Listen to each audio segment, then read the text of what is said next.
check, 1, 2. Hallelujah! Well, ladies and gentlemen, I think the secret might be out.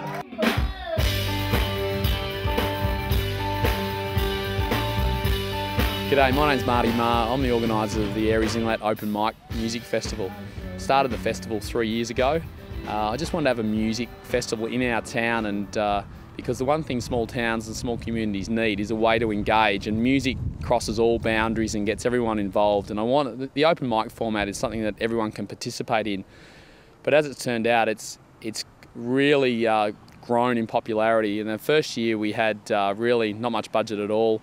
Had 3 stages in corners of pubs and cafes, and we ended up having about 50 acts over 3 days though, and then that's grown. Last year we had 86 acts, and this year we've grown to 7 stages, 120 acts over 3 days, and it's a free festival.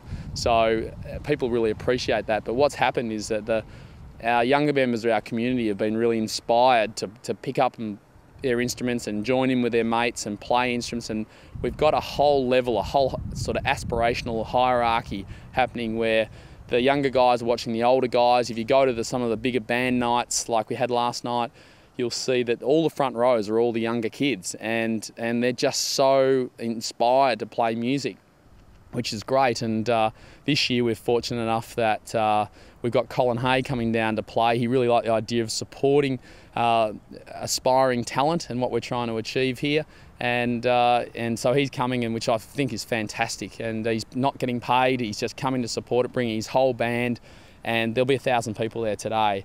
Again, we ask people to donate to keep the festival running, but it basically runs on sponsorship.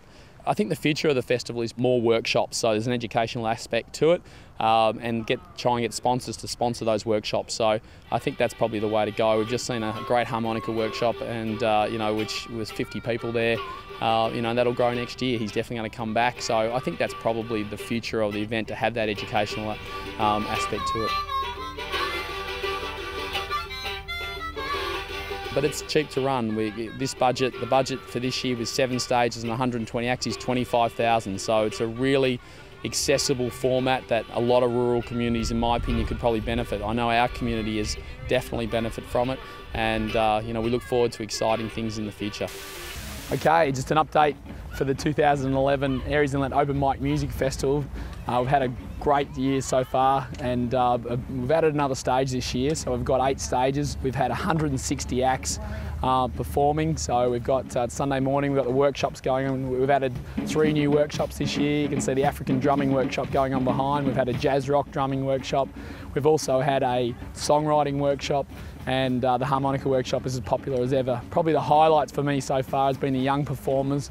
We had a 10-year-old local kid yesterday who played his first set live to a full audience and been practicing all year and absolutely nailed it. And that's what this festival's all about, really supporting those young acts. But we're getting acts of all ages, which is just fantastic. We've got our special mystery guest, which I can tell you this year is Dan Sultan. He's coming down to play, and there'll be 2,000 people there today. So we're really excited about the festival. It's got a great future and a sustainable future, and it's all about the music. It continues to be a free festival, and that's how we love it. And the participation this year has been superb. We estimate we've had 350 people playing music on the one weekend, and it's a free festival. So if you can make it down next year, feel free to come.